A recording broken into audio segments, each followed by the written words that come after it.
cette chronique, une présentation des services financiers Fontaine-Picard de Montmagny, Lévis et Québec. Les services financiers Fontaine-Picard, une équipe de confiance pour vous accompagner dans chacune de vos décisions financières. 248-2404. Vous le reconnaissez? C'est notre ami Frédéric Picard des services financiers Fontaine-Picard. Comment ça va? Ça va bien. Bonjour Michel. En forme? Très en forme. Bon, Frédéric, on parle d'hypothèques ce matin. Oui. Parlons-en. Parce que les hypothèques, il y a toutes sortes de façons de faire des hypothèques. Puis des hypothèques qui peuvent nous aider à économiser. Mais d'abord, parlons du genre d'hypothèque qu'on peut faire. On a l'hypothèque, dans le fond, c'est la valeur de la propriété, qui peut être une centaine de mille. On doit 20 000, on a une équité de 80 000. Alors, on peut emprunter jusqu'à 80 85 de sa valeur. Oui, généralement, 80 c'est un bon repère. L'hypothèque, on sait que la maison, c'est le principal actif de la plupart des gens. C'est un levier financier important. Et puis, il faut l'utiliser. Et puis, surtout, il faut bien magasiner son taux d'intérêt hypothécaire parce que ça peut faire une grosse différence. Ça peut faire beaucoup d'économies, ça peut faire beaucoup de potentiel. On va parler dans la chronique, c'est-tu mieux de rembourser son hypothèque ou faire du placement? Parce que je rencontre des gens qui sont totalement à l'opposé, des gens qui vont faire aucune économie, mais qui vont se dire qu'ils vont rembourser leur hypothèque à 40 ans. Est-ce qu'on doit, Frédéric, rembourser son hypothèque? Est-ce que c'est rentable de faire ça? Il y en a qui se dépêchent, qui disent « Écoute, il faut se dépêcher de payer notre maison ». Est-ce que c'est une bonne idée? C'est une bonne discipline, mais il y a peut-être d'autres avenues. Il y a peut-être d'autres façons de dire on va faire des placements avec des crédits d'impôt qui vont nous permettre. Tu sais, il y avait une publicité une fois qui parlait de placer des REER puis prendre le remboursement pour rembourser notre hypothèque. Comme un 2 dans 1. Ça peut être une bonne avenue. Prendre des REER puis de rembourser la maison? Prendre des REER, oui, c'est ça, pas les retirer, non. Ouais. Prendre des REER pour avoir droit à un crédit d'impôt quand on va faire notre rapport d'impôt. Puis après ça, prendre cet argent-là pour rembourser l'hypothèque, l'argent du remboursement d'impôt. C'est comme un 2 pour 1, fait que ça peut être une façon de faire. Mais est-ce que c'est une bonne idée? C'est une bonne idée. Cependant, il faut regarder la situation précise des gens qui n'auraient pas droit à des crédits d'impôt très, très importants et puis qui, à la retraite, vont payer plus d'impôts ou vont avoir droit au supplément de revenu garanti. Peut-être que ce ne sera pas une bonne idée. Il faut vraiment regarder en particulier la situation précise des gens, mais premièrement, d'avoir une discipline, d'avoir un plan d'action, c'est la première étape. Première étape, on va regarder le profil financier de nos clients et puis on travaille en partenariat avec des courtiers dans le domaine de l'hypothèque qui font affaire auprès d'une douzaine d'institutions financières qui, eux, vont vraiment trouver le meilleur taux d'intérêt, le plus rentable. C'est pas juste le taux d'intérêt, c'est aussi il y a les assurances qui peuvent être reliées à ça. C'est pas rare de voir des clients qui ont 3,5-4 mais qui se rendent à 5 avec des taux d'assurance bien validés sur le prêt. Et puis après ça, une chose que les gens oublient souvent, c'est quoi la pénalité si on met fin à notre prêt? Oui, c'est ça, là. Parce que si on veut mettre un terme à l'hypothèque, au prêt avant terme, si ce n'est pas un prêt ouvert, parce qu'on peut avoir un prêt ouvert puis un prêt fermé. Un prêt ouvert, on va payer plus cher d'intérêt. Alors, c'est quoi qui est préférable? Es-tu mieux de prendre un prêt ouvert? Mais, écoute, j'ai bien des questions. D'abord, comment on commence par? On décide que ce matin, on prend un REER parce que la période s'en vient. Et on dit, bon, ben j'ai une équité de 80 000 sur ma maison. Je prends un REER parce qu'on a suffisamment d'espace pour prendre un REER. On dit, on prend un REER de 50 000. Le taux d'intérêt, du rendement qu'on va avoir du REER par rapport à l'intérêt qu'on va payer sur l'hypothèque, est-ce que c'est un bon deal? Normalement, oui, parce que si on va faire du placement, à moins que les gens font du placement garanti, bien à ce moment-là, c'est sûr qu'ils vont se retrouver avec des taux d'intérêt de placement garanti présentement 2,5-3 puis pas plus. Ça. Puis l'hypothèque, bien, peut coûter 2,89, 3 présentement. Parce que les taux sont très bas. C'est le temps de le faire. Oui, exactement. Okay. Sauf que si on investit dans des fonds de placement qui sont équilibrés, qui vont apporter un rendement intéressant à moyen terme, bien là, depuis 5 ans, on a eu plusieurs fonds qui font du 10 %. Alors, mais ce n'est pas la moyenne, on ne va pas espérer ça, mais on va espérer normalement un fonds équilibré qui fasse un rendement beaucoup plus appréciable que 3 % d'hypothèque qu'on va payer. Fait que oui, au niveau du taux de rendement, on va pouvoir apprécier notre capital plus rapidement que le taux d'intérêt qu'on paye. Donc, c'est une bonne décision de dire qu'on prend 50 000 sur la maison, on le place dans un REER, puis ce que j'entends, c'est que le taux d'emprunt puis le taux de placement s'équivaut, puis on va chercher une quinzaine ou une vingtaine de mille en retour d'impôt parce que ça peut être aussi entre 30 et 40 %. C'est ça? Oui, exactement. À peu près, on donne des chiffres pour donner des exemples. Maintenant, est-ce qu'on doit prendre un taux fixe ou un taux variable? Oui, c'est une bonne question. C'est toutes des questions qu'on se pose. Oui, exactement. Exactement. C'est sûr que moi, j'aime dire que le taux fixe, en fait compte, c'est comme prendre une assurance. C'est sûr que l'institution financière ne va pas calculer les 5 prochaines années, qu'est-ce qu'elle pense que le taux peut être, et puis fixer ce montant-là, faire une moyenne de ce montant-là. C'est sûr qu'elle va rajouter une prime. Exactement quand on engage un travailleur de construction à forfait, bien, il va se calculer, si ça ne va pas bien, une marge de manœuvre. C'est exactement la même chose dans un taux fixe.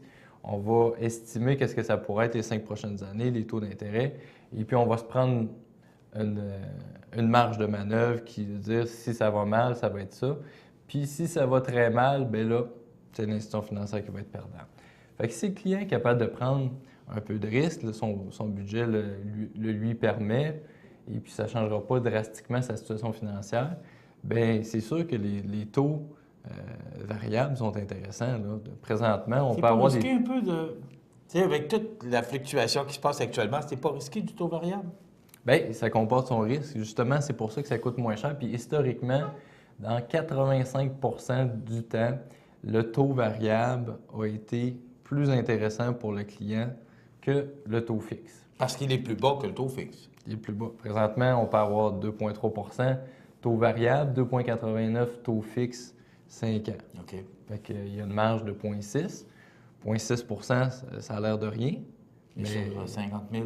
Sur de l'argent, sur une hypothèque, des hypothèques de 200 000, tout ça, 0,5 % c'est 1 000 $. Si on calcule vite, c'est 1 000 $ par année, quasiment 100 $ par mois. C'est beaucoup d'argent. Fait que c'est important de regarder. En tout cas, si on n'a jamais eu des hypothèques à taux variable, bien, au moins le considérer. Je ne dis pas que c'est la meilleure solution pour toutes les personnes, mais au moins le considérer, ça peut être une première chose. Donc la première étape, c'est vraiment de magasiner son taux d'intérêt, ses conditions au niveau des assurances, au niveau des pénalités, si jamais s'il y a une séparation, si les gens ils veulent une plus grosse maison, veulent faire des rénovations, faire un agrandissement, tout ça, ça peut changer le prêt hypothécaire. Fait qu'il y a beaucoup de conditions, il faut regarder ça, les pénalités, les assurances, tout ce qui est rattaché. Première étape. Ma prochaine question, les assurances. Ouais. Est-ce qu'on est mieux de prendre une assurance avec l'institution ou de prendre une assurance à part? Est-ce que ça coûte moins cher? C'est quoi l'avantage? Ça coûte moins cher. Nous autres, les courtiers en assurance, ce qu'on dit beaucoup, c'est que ça coûte moins cher. Oui, mais c'est pas juste ça. OK? Parce que ce qui est important de savoir, c'est que détenir une assurance personnellement et non sur l'emprunt, ça peut faire que s'il nous arrive un problème de santé, cette assurance-là, elle est à nous. Donc, on la conserve. Fait que si on n'a plus notre hypothèque, si on veut conserver, on a encore notre hypothèque, mais on veut conserver notre assurance, bien à ce moment-là, cette assurance-là, elle nous appartient. Et puis si on fait affaire avec une institution financière, puis ça ne fait plus notre affaire, on s'en va ailleurs, bien à ce moment-là, on conserve notre assurance avec nos droits de santé qu'on a prouvés au départ et non quand on va arriver à la réclamation ou quand on va arriver plus tard pour renouveler notre emprunt. Une autre question, Frédéric. L'assurance vie sur une propriété, on est obligé, l'institution le demande, c'est obligatoire. L'assurance maladie ou l'assurance invalidité, comme on l'appelle, est-ce que tu la recommandes?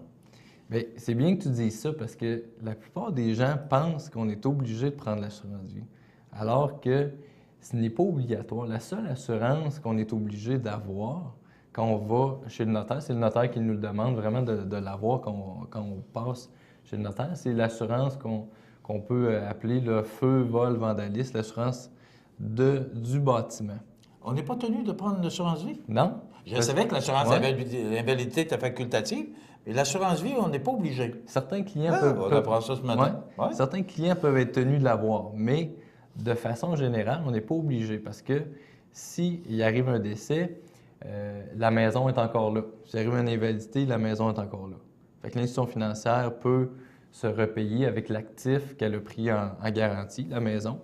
Si la maison passe au feu, est détruite et vandalisée, bien là, à ce moment-là, l'institution financière vient de perdre son actif qu'elle avait pris en garantie. C'est là que, de là, l'obligation détenir cette assurance-là. Mais l'assurance vie, dans la plupart des cas, n'est pas obligatoire. Par contre, ça vaut la peine de faire une analyse avec un conseiller financier comme nous autres pour dire est-ce que j'en ai besoin de cette protection-là? Est-ce que j'ai déjà des protections ailleurs?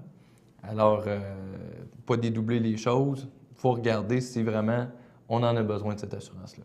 OK. Il reste quelques minutes. Est-ce que tu recommandes quelqu'un qui a une maison presque payée aujourd'hui? Est-ce que c'est rentable d'avoir une maison claire dans ses poches où on est mieux d'user de placement, de s'obliger à faire un paiement toutes les semaines, tous les mois, peu importe la formule? Est-ce que tu recommandes qu'on puisse avoir une hypothèque, un paiement, puis de prendre des placements, ou c'est mieux d'avoir une maison qui est payée, puis de dire on n'a plus de dette?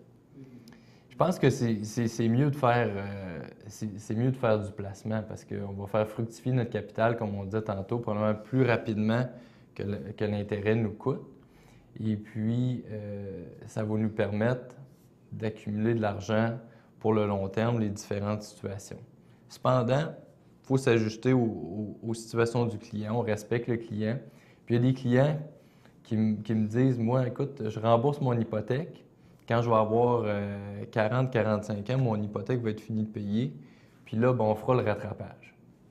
Écoute, ça peut être bon. Je pense pas que c'est la meilleure solution. Mais si, je pense qu'au niveau des prêts, comme on disait tantôt, au niveau du taux d'intérêt, au niveau de regrouper ces emprunts, parce que des fois, on peut rencontrer plusieurs personnes qui ont des emprunts à côté, des marges de crédit, un auto qui peut coûter un taux d'intérêt plus élevé. Si on réussit juste, comme on disait tantôt, là, économiser là, 1,5 %, un demi%, bien à ce moment-là, on réussit à dégager, mettons, 100 $ par mois. Je faisais un calcul rapide, dire la personne avec ce 100 $ là investit dans des régimes épargne-études jusqu'à que les enfants aient 17 ans. Elle reprend cet argent-là pour réinvestir dans ses REER après ça.